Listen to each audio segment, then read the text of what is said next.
बुलबुल गोरी कवि की पड़ोसन थी।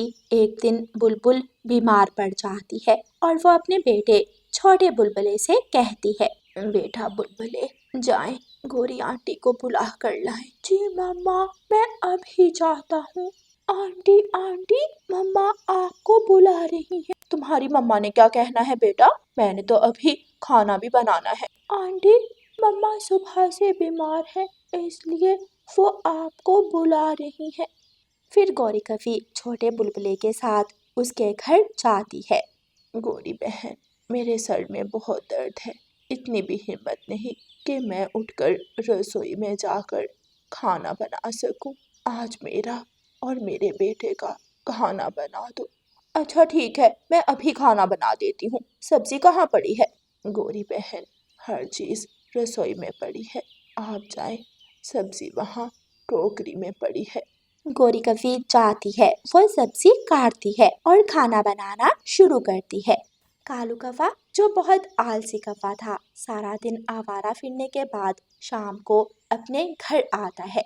जग्गू बेटा, तुम्हारी मम्मा कहाँ है? मुझे तो बहुत भूख लगी है और आज उसने घर में खाना भी नहीं बनाया। पापा पापा, मम्मा बुलबुल आंटी के घर गई हैं। जल्दी से जाओ और मम्मा को बुला कर लाओ। मम्मा से कहो मुझे बहुत भूख लगी है, आकर खाना दे दे। जग्गू कौवा बुलबुल के घर जाता है। आंटी आंटी, मेरी मम्मा कहाँ है? पापा मम्मा को बुला रहे हैं। मैं यहाँ हूँ जग्गू बेटा, रसोई में, यहाँ आ जाओ। मम्मा, पापा आपको बुला रहे हैं, पापा को भूख लगी है, जाकर पापा को खाना दे दे। बेटा, मैंने तो आज खाना बनाया ही नहीं। अच्छा, मैं करती हूँ कुछ। गोरी कवि बुलबुल के पास जाती है और बुलबुल से कहती है, बहन, मैं तो तुम्हारे घर खाना बनाने आ गई और मैंने अपने घर खाना बनाया ही नहीं। अब मेरा पति भूखा है, बताओ अब मैं क्या करूं? गोरी, आपने जो खाना बनाया है उसमें से आधा खाना आप अपने घर ले जाएं और बाकी का हम खा लेंगे। मुझे अच्छा तो नहीं लग रहा, लेकिन अगर तुम जिद कर ही रही हो तो चलो ठीक है, मैं ऐसे ही करती हूँ। फिर गौरी कवि हंडिया से खाना बर्तन में डालती है और जग्गू को लेकर अपने घर चली जाती है। वाह वाह गोरी, मजा ही आ गया। आज कितने दिनों बाद पेट भरकर खाना मिला है। मैं तो कहती हूँ, अगर बुलबुल ऐसे ही बीमार रही तो हम हर रोज पेट भरकर खाना खा सकते हैं। मैं हर रोज उसके घर खाना बनाने चली जाया करूंगी और वहां से अपने लिए भी खाना ले आया करूंगी। जब बुलबुल और उसका बेटा खाना खाने लगते हैं तो हंडिया में केवल एक ही आलू पड़ा था। अरे ये क्या, वो गोरी की बच्ची तो सारा ही खाना ले गई। बुलबुले बेटा, अब हम क्या खाएंगे? ये एक आलू खाने से ना मेरा पेट भरेगा ना आपका। कल हम गौरी आंटी को नहीं बुलाएंगे, बल्कि हम रानू आंटी को बुलाकर उनसे खाना बनवा लेंगे। फिर दूसरे दिन बुलबुला रानू आंटी के पास जाता है और रानू आंटी से कहता है, आंटी आंटी, मेरी मम्मा बीमार है, आप हमारे घर आकर हमारा खाना बना दें। अच्छा ठीक है बेटा, जाओ, मैं अपने बच्चों का खाना बना लूं, मैं बाद में आती हूँ। कालू, कहीं बुलबुल ठीक तो नहीं हो गई? उसका बेटा आया नहीं अभी तक मुझे बुलाने। अगर नहीं आया तो खुद ही चली जाओ, जाकर पूछ लो। गोरी कवि उड़ती है और बुलबुल के घर चली जाती है। घर में मुझे और भी काम तो बहुत सारे थे, लेकिन मैंने सोचा पहले तुम्हारा खाना बना आती हूँ। नहीं नहीं गोरी बहन, इसकी ज़रूरत नहीं है। आज मैंने चिड़िया को बुला लिया है, वो मेरा खाना बना जाएगी। अगर आज चिड़िया से खाना बनवाना था तो कल मुझे क्यों बुलाया था? क्या चिड़िया के सामने मेरी इंसल्ट करवानी थी? वो चिड़िया क्या सोचेगी कि मैं खाना अच्छा नहीं बनाती, जो तुमने मुझे छोड़कर चिड़िया को बुला लिया। नहीं नहीं गोरी बहन, ऐसी कोई बात नहीं है। जैसे आप मेरी पड़ोसन हो, चिड़िया भी तो मेरी ऐसी ही पड़ोसन है। आप जाएं, मैं चिड़िया से खाना बनवा लूंगी। गोरी कवि गुस्से में वहां से निकलती है। गौरी कवि गुस्से में वहां से निकलती है। सामने से रानो चिड़िया बुलबुल के घर की तरफ आ रही थी। कहाँ जा रही है तू? गौरी बहन, मैं बुलबुल के घर जा रही हूँ। बुलबुल बहन बीमार है, उसका बेटा आया था मुझे बुलाने। चल वापिस चल, तू बुलबुल का खाना नहीं बनाएगी। बहन जी, तेरे पेट में क्यों दर्द हो रहा है? खाना बुलबुल का मैंने बनाना है, तुझे क्या? कल उसने मुझे खाना बनाने के लिए बुलाया था, उसे मेरे हाथ का बनाया हुआ खाना पसंद नहीं आया और आज तुझे बुला रही है। कल तेरा खाना पसंद नहीं आएगा और अगले दिन किसी और को बुलाएगी। क्या हम पक्षी फारिग बैठे हैं जो उसके नौकर बन के उसके काम करें? गौरी बहन, मेरा रास्ता छोड़ दो, मुझे जाने दो। लेकिन गौरी कवि को गुस्सा आ जाता है और वो चिड़िया को मारने लगती है। बचाओ, मुझे बचाओ, कोई मुझे इस काली कवि से बचाए। जान बचाकर चिड़िया वापस अपने घर को भाग जाती है और गौरी कवि अपने घर चली जाती है। आंटी आंटी, मुझे मम्मा ने भेजा है। मम्मा ने कहा है कि आप ही आकर हमारा खाना बना दे, हम भूखे हैं। अच्छा ठीक है, तुम जाओ, मैं आती हूँ। कालू चलो, तुम भी मेरे साथ चलो, और जग्गू तुम भी मेरे साथ चलो, हम बुलबुल के घर से ही खाना खाएंगे। गौरी कवि कालू कव्वे और जग्गू कव्वे को साथ लेकर बुलबुल के घर चली जाती है। जब तुम बीमार हुई तो पहले दिन तुम्हारा खाना मैंने बनाया था, इसलिए अब हर दिन तुम्हारा खाना मैं ही बनाऊंगी। खबरदार अगर किसी को खाना बनाने के लिए बुलाया तो। नहीं नहीं गौरी बहन, मैं किसी को नहीं बुलाऊंगी। अच्छा ठीक है, रसोई में जाएं और खाना बना दें। हम भी यहाँ से ही खाना खाएंगे। गौरी जल्दी करो, मुझे बहुत भूख लगी है।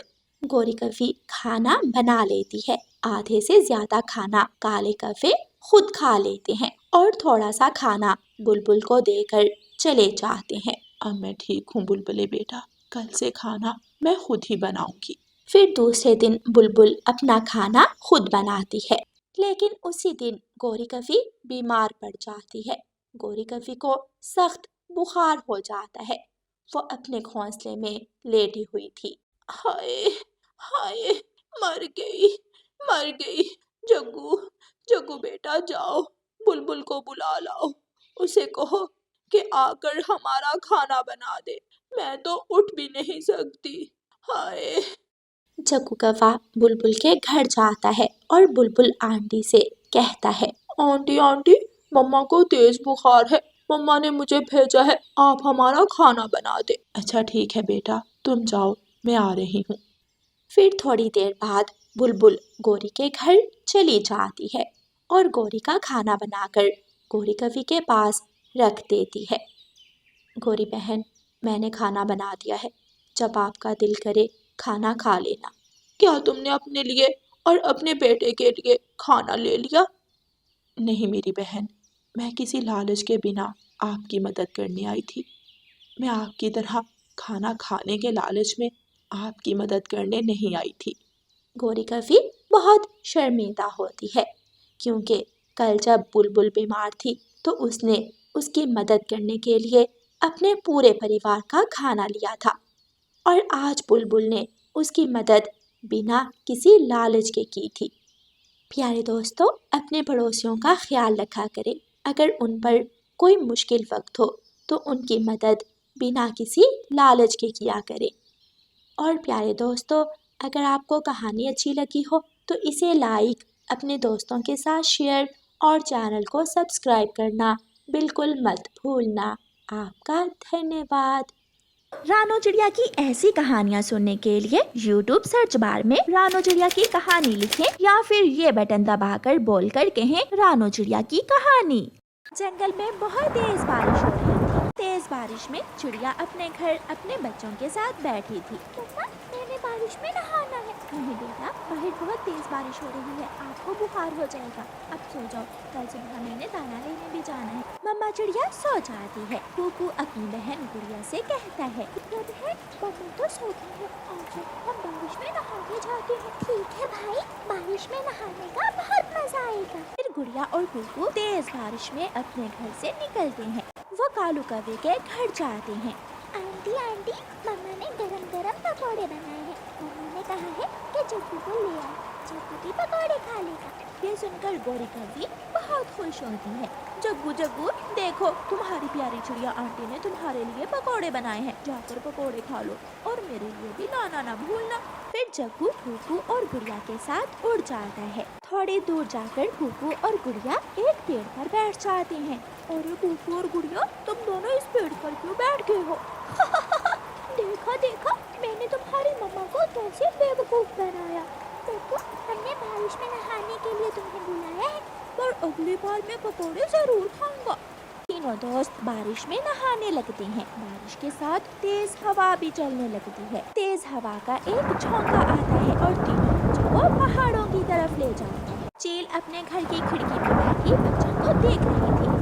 क्या इतनी तेज बारिश में भोजन खुद ही चलकर मेरे पास आ रहा है? आज तो मजा ही आ जाएगा। चील अपने घर से निकलती है और चौके से जाकर गुड़िया, कुकू और जग्गू को पकड़ लेती है और अपने घर ले जाती है। कालू, बहुत देर हो गई है जग्गू को चिड़िया के घर गए हुए, अभी तक वापस नहीं आया। तुम चिड़िया के घर जाओ और जग्गू को ले आओ और मेरे लिए पकौड़े भी ले आना। उधर चिड़िया की भी आँख खुल जाती है। अरे, गुड़िया और कुकू न जाने कहाँ चले गए हैं। तभी चिड़िया के घर का दरवाजा बजता है। चिड़िया दरवाजा खोलती है तो सामने कालू कौवा खड़ा था। कौवे, तुम यहाँ क्या कर रहे हो और क्या तुमने कुकू और गुड़िया को देखा है? जग्गू तो गुड़िया और कुकू के साथ तुम्हारे हाथ के पकोड़े खाने आया था। चिड़िया और कौवा बहुत डर जाते हैं। वो अपने बच्चों को ढूंढने के लिए उड़ते हैं पर उन्हें दूर दूर तक कुछ नहीं दिखता। थक हार कर चिड़िया और कौवा एक पेड़ पर बैठ जाते हैं। कौवे भैया, वो सामने तोते का घर है, चलो हम तोते से पूछते हैं बच्चों को, शायद तोते ने उन्हें देखा हो। चिड़िया और कौवा तोते के पास जाते हैं। मिठू तोते, क्या तुमने कुकू, गुड़िया और जग्गू को देखा है? हाँ, मैंने उन्हें पहाड़ों की तरफ जाते देखा है। हाय, मैं मर गई। वहाँ तो एक बहुत खतरनाक चील रहती है। रानो, हमें जल्दी से पहाड़ों की तरफ जाना होगा। समय जाया किए बिना कौवा और रानू चिड़िया पहाड़ों की तरफ उड़ते हैं। आज तो मैं इन्हें मसाला लगा कर खाऊंगी, पर पहले किसे खाऊं? पहले इस कौवे के बच्चे को खाऊंगी। चील आंटी, मेरी कोई गलती नहीं है। मुझे तो चिड़िया के इन बच्चों ने ही बारिश में नहाने के लिए बुलाया था। चिंता न करो, मैं तुम्हें खाकर इन बच्चों को भी खा जाऊंगी।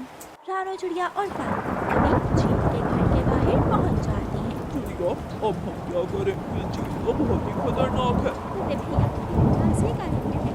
चील के घर का दरवाजा खटखटाना और उसे बातों में उलझा कर रखना, और मैं खिड़की से बच्चों को ले आऊंगी। फिर कालू कौवा चील के घर का दरवाजा खटखटाता है। चील घर से बाहर आती है। अरे कौवे, तुम यहाँ क्या कर रहे हो? तुम्हें मरने का ज्यादा शौक तो नहीं? नहीं चील दी, मैं तो आपके लिए एक खबर लाया था। कैसी खबर? जल्दी बताओ। मैं पास के जंगल से गुजर रहा था तो मुझे तुम्हारी बहन मिली। वो कह रही थी कि मेरी तबीयत बहुत खराब है, हो सके तो मेरी बहन को मेरे पास भेज देना। चील मन ही मन सोचती है। चलो, चिड़िया का एक बच्चा मैं अपनी बहन के लिए ले जाऊंगी। मेरी बहन शोरबा बना कर पी लेगी। खिड़की से चील के घर के अंदर आ जाती है। पापा आ गई। चुप, बिल्कुल चुप, जल्दी से मेरे पीछे आ जाओ। फिर चिड़िया बच्चों को लेकर घर से बाहर निकल जाती है। अच्छा चील बहन, मैं अब चलता हूँ, मेरी पत्नी घर में अकेली है। जैसे ही चील पीछे मुड़ती है, ना ही वो बच्चे वहाँ पर मौजूद थे और ना ही वो कौवा। चील हाथ मलती रह जाती है। चिड़िया और कौवा अपने बच्चों को लेकर सुरक्षित घर पहुँच जाते हैं। मम्मा, हमें माफ कर दे, हमने आपकी बात नहीं मानी। बच्चों, फिर कभी ऐसे घर से बाहर मत जाना। अगर आपको कुछ हो जाता तो मैं मर ही जाती। आंटी, मेरे पकोड़े कहाँ हैं? फिर वो सब हंसने लग जाते हैं।